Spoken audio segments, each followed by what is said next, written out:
Hello and welcome back to Chasing Trophies. After a bit of a break with FA Cup and European football, we're back in the Premier League. I mean, there was a midweek game between Arsenal and Wolves, but it feels like it's been a month since Manchester United have played, so I'm looking forward to it. I'm sure Faz is as well, but we have to wait for that because that game is on Monday night, so it's after all the games are done. And this week, it's all about the North London derby. There's a lot at stake right now, particularly with the way Arsenal have dropped points in the last few weeks, and now they're going to the noisy neighbours. They're going to be playing against Tottenham in the Tottenham Hotspur Stadium. It's going to be a big fixture, Faz. And look how the narrative changes. At one time, Tottenham, it didn't look like they can get a point of anybody. They were different in Europe, but in Premier League, they're absolutely abysmal. But new manager bounce, we know all about that. There's an interim new manager bounce. We know about that as well. So it's going to be a very exciting fixture. You would say Arsenal are favorites, but right now they also are not as confident as they probably were 2-3 weeks ago.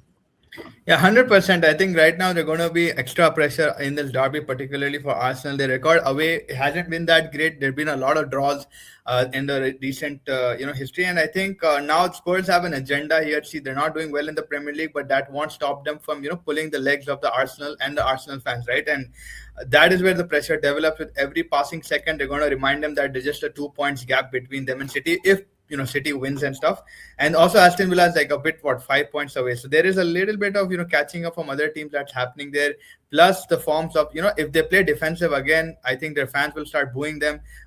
What we saw against Wolves, if Arsenal sit back and try to wait for Spurs, and Spurs will also not care and they'll sit, so you'll probably potentially see something like a draw. So I think Arsenal really needs to plan around that. And like I said, with every passing second and passing minute, Arsenal fans will be having their hands on their heads and hearts, because the league is on the line, and if they slip tomorrow against the neighbors in a derby, that is going to have that's going to be a historic derby. You'll be talking about it for generations, how Tottenham stopped Arsenal from winning the league, and already Tottenham, having won the Europa League, could have done the double in the Super Cup against PSG. So they probably will start that banter as well.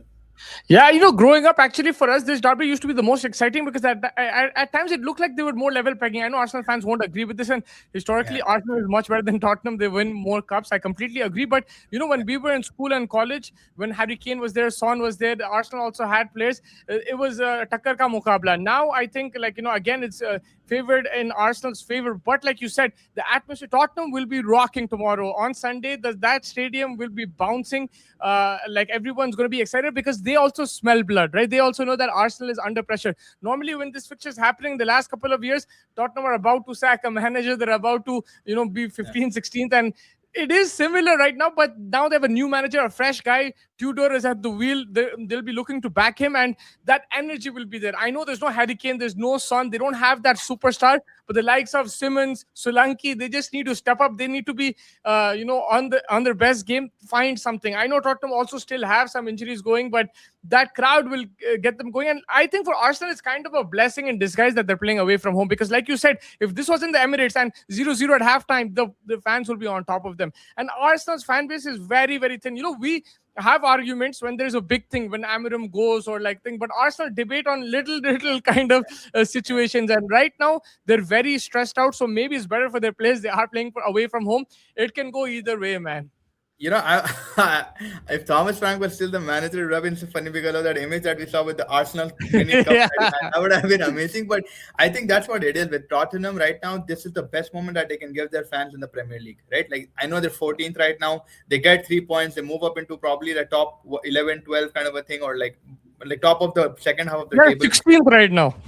Now the 16th, so they probably so they're about 14th. They're in a battle right now. So they're in a battle right now. So they also have to win. Solanke, Simmons, these guys actually played pretty decent in their last fixture. I know things didn't pan out well for them, but they looked a little bit more attackingly. They were looking like they were making some moves better than the past. And this is a fixture that they would always want to give the fans. Our Premier League nahi chal raha. We're not been able to capitalize this season. We had Thomas Frank. We thought we got the man. We sacked Daniel Levy also left them this season. But Champions League somehow they're still surviving. In the Premier League, this is the best thing that they can do, is beat Arsenal, probably improve their rank in the table, plus also stop them kind of winning. So it's all the making of a great derby. Hopefully it pans out like that. They've got a good keeper in Vicario. They've got a decent defensive line going. Like you mentioned, Xavi Simons, since he's come, he's not been the best, but I think this could be a goal. एक आध वो दूर से जो ने मारता, we saw him in the Euros be able to belt it from far away. Yeah. If GW27 gets Solanki's return, we saw him do that scorpion kick, and Solanki sort of blow some kind of an inspiration in this side with his attacking. So it's gonna be very stressful more for Arsenal than Spurs. And if Spurs get the early goal, then a chasing Arsenal team will be something that people will just be going mad over, right? Like that will be Yeah. something ideally for Tottenham, and then they will just sit back and play haram ball, what we saw Arsenal play the other day. Yeah, timing is everything. If this was a month ago, we would say like this is such an easy game for Arsenal. They're gonna kill it, like even if it's away from home 3-4-0.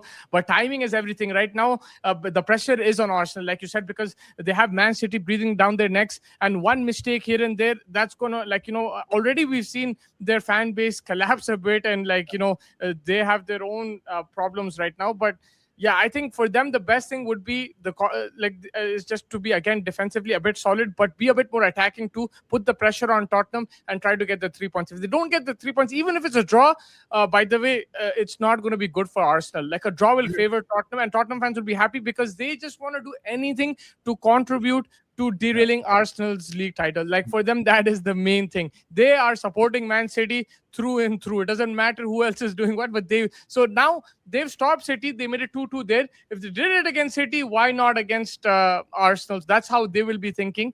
But yeah, your prediction for this game? I'm going to go with a 2-2 draw, maybe. I just feel like, it'll probably be a 2-2 draw. I know it's not usually that. Like, usually we've seen Tottenham do well We against watched a 2-2 draw, right? we watched When a 2-2 Son draw scored it. That was a against 6 Watford. on Yeah. goal. So I feel like a 2-2 might be on the cards, and I just see like Gabriel probably holding his head. Everybody's sitting on the pitch, Arteta on the touchline with his knees bent and like probably holding his head. Like something like those kind of images are popping up in my head. So I'll say 2-2. But again, like you said, if Arsenal do something like show that they are the champion, like they are the top of the table kind of a team, come out all guns blazing, attack, they have the players, they have the bandwidth, they have Madueke, Saka, they've got Trossard, they've got everything. Howard runs back injured again, but Martinelli and Gyökeres, these guys. So they need to show why they deserve this cup. And that's something that when push comes to shove, you sort of want to, embrace your position in the league and sort of show people that football that you're playing is not just defending but attacking. This is why we are number one. This is what, and that's something we saw them do in the Champions League. But here it's like there's no authority. They're lacking We that. saw that here too, but the thing is, Champions Yeah. League, just wait for the knockouts. You might see this again collapse over That's there. true. That might be a trickle down effect for sure. Yeah, And I that's mean, where no guarantee, yeah. but that's what historically we've seen. आप देख लो, like Europa League रहने दो, Champions League रहने दो, Premier League रहने दो. After when it's crunch time, that's where they do collapse, and they've looked Yeah. good all season. And this has been going on since a long time. And even the February is the month of the bottle, right? Like that's what we know about it. Neck and neck, even the Adebayor, Samir Nasri days, they used to be neck and neck. Fabregas with Man United. Then in January, United used to flip a script and they used to go ahead, and Arsenal would collapse. And right now, the thing with Arsenal is, you remember a couple of years ago as well, they were on a very good run. Then West Ham, that draw, and I'm getting similar vibes, like Wolves draw again. 2-0 up. I think that was also 2-0 up against a 2-0 up, struggling West Ham. So it is, these kind of patterns are becoming more and more prevalent. And like historically, obviously, we're going to say that. Looking at it overall, I still feel Arsenal have a very good squad. They're the best squad right now. They have less injuries, and Man City is playing very poorly. Man City have to play Newcastle. Everyone's expecting City to win now because they also, like, Pep Guardiola also understands now that Arsenal is not going to keep slipping. We also have to get points. We can't keep dropping. City have dropped like 9-10 points in the last one, right? Like if that wasn't the case, they would have been ahead right now. So that is also like whether it is the draw against Sunderland or against Tottenham, loss against Man United, it's really caused them problems too. Yeah, I think Pep Guardiola knows that very well, that right now the position of the table not dictated by Arsenal, but like in terms of the way Arsenal played, more rather, like you mentioned, these losses and draws has cost them the title. And that's a story that we're seeing with a lot of clubs this season. Like, I know we are not anywhere in the conversation, but we had 4 to 5 attempts to come into the top four. Liverpool had 4 to 5 attempts to come into the. So this has been a regular thing. When the moment is there to grab it, they're not able to grab it. And that's the same case with City. With City, again, I think they've got an amazing squad. They can't complain. The defensive problems have not been just now. It's been since 2 seasons. Like, they've not been able to. But having Donnarumma make that save, remember, like he saved the season, that save that he made. I can't remember the fixture, but that was an insane Against Liverpool. against Liverpool. So those moments have brought them till here. Arsenal are now helping them. They've got to capitalize. Haaland has to find his form from somewhere, find the goal from somewhere. I think it's been 6 games that he not scored or something. And they got a penalty. I think in last game he just managed to get a penalty. But they need Haaland to go all cylinders. I think Cherky should be starting. Pep has been very reluctant in starting him in matches, and we've seen him that even in the 15-minute cameo, he makes like 4 chances. So I think him, Foden, Semenyo, they've got an amazing squad. Rodri is also there. You can't say that Rodri nahi hai, ya ine nahi hai. Randiers is also there. They've got every puzzle in the box to make things happen. Now it's about going to Newcastle, Newcastle coming here. I think at the Etihad, Newcastle's run well. We saw Elang. We know they have pace on the counter. They're defensively pretty solid. You remember that game that was at the start of the game season last year, I think, or the last year where it was 4-4 or something. Newcastle Yeah. and City. That was an amazing game. So I think Newcastle has always troubled City.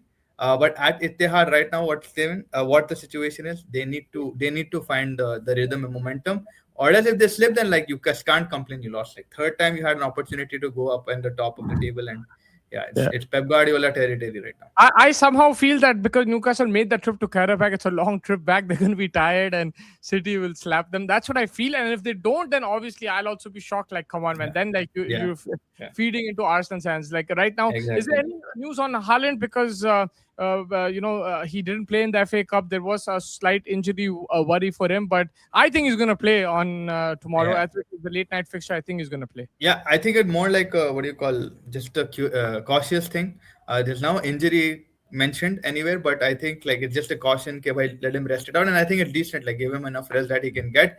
He's gonna play, man. Like they need him. They need him right now. I know Marmoush has been decent since he's come on. He's gotten a couple of good forward runs. I think Doku is very crucial for them. So I would back City in this picture right now at it being at home. If it was St. James's Park, we would also have probably been like, atmosphere crazy and stuff. But they have to make a statement here, City. They need to they need to scare Arsenal. And to scare Arsenal, they need to win.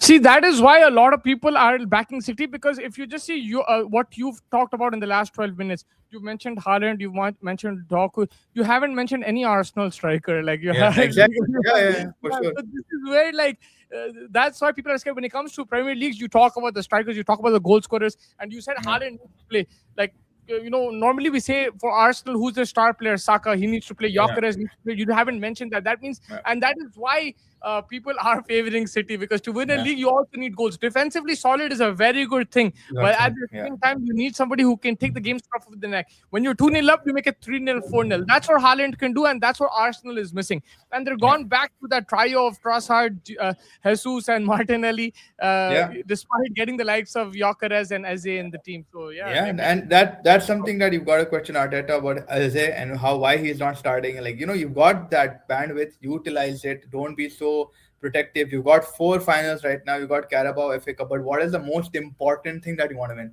You put your cards in all of the Premier League or the Champions League. I think they want to win Premier League, Champions League.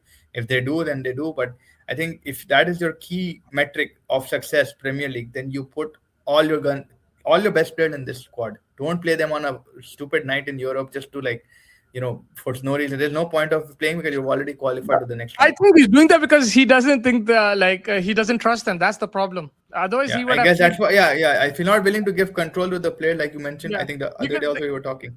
Otherwise, Declan Rice, he wouldn't play these games as well and everything. I think he just doesn't. He's not trusting those players right now because of what he's seen so far, and he feels they need more time to adjust.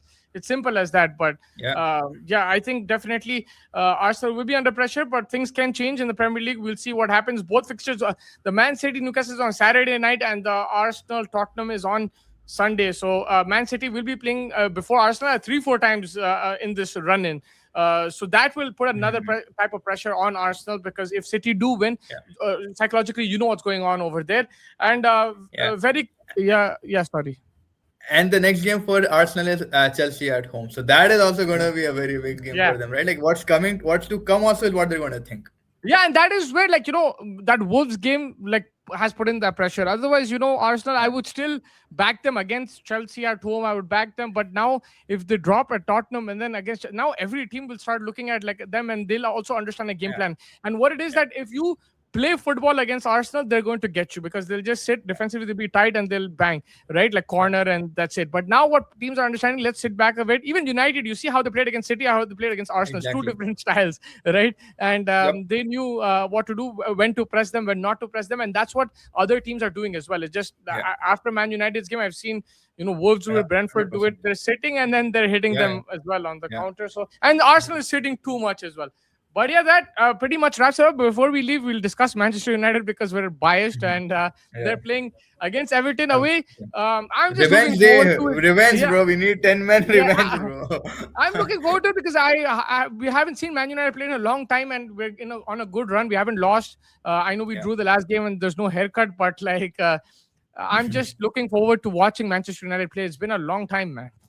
Yeah, it's been a long time. Like I'm done watching Carabag and Bruce. All respect to all of these guys, but we want to watch United. We want to listen to Country Road, Take Me Home, kind of things. And yeah, it's I been hope they're good not since cold. Carrick I came. hope they're stretching, warming up properly. I Yeah, hope they're not I cold. hope Yeah. like there's not. Yeah, I hope so as well. And yeah, I mean, last time we left them, we were still playing decent football. Yeah, we did concede unnecessarily, but we move on. We're still in the top four. With hopes, we have a game in hand. So we also have a game in hand. Obviously, we're not on the top of the table kind of scenario, but it's always good But to we're have a aiming game. there. We're I can aiming see there. Aiming in there for sure. you're liking reels which are calculating how Man United can win the league and how many points Yeah, there are. I always in the beginning of the see So when for people you, ask me Manchester top four, United I'll is in ask a it. title race right now, and they need to win I the always keep United in the league. title race. I'm that one guy who will say like United against the world, like we're probably last, but there's always hope. But yeah, but I think United we've been good right now. The rhythm, there's been a gap, like you mentioned. Coming back from a break's always difficult to adapt, but hopefully we don't, rust out quickly and like It's a break tough down. place to go as well. I know it's not Goodison Park, 100%. but the new Everton Yeah, Stadium is is yeah, a tough place to yeah, go. Everton is a tough place always to go. So, and we have had our issues over there, but hopefully we can get a win. Mbemo said it's his favorite ground, and he loves like it's his favorite away match going to Everton. So hopefully he can pick up some goals as well, and hopefully people are coming back from injury as well. There's a lot of time now, man. They should be coming yeah, back. Everyone yeah, should be fit, hopefully, but yeah, man. I'm sure there's a couple of injuries there. Looking for that. Liverpool is also playing Nottingham Forest. Liverpool also slowly catching some Yeah, rhythm there. yeah. They look a bit better now. Salah is also, a bit more Contributing. comfortable Yeah, than he was yeah, at the start. So yeah, looking forward to the Premier League this weekend. Thank you everybody for joining. Thank you Faiz as well. Make sure you thanks guys are hitting the everyone. like button, subscribe button, and we will discuss. This is a big week, so we will be Yeah, reacting to these games. 100%. So do stay tuned and send in your predictions as well, particularly for the North London Derby. But any of the games on the Premier League, just send us your predictions. And yeah, take care everybody, and bye bye.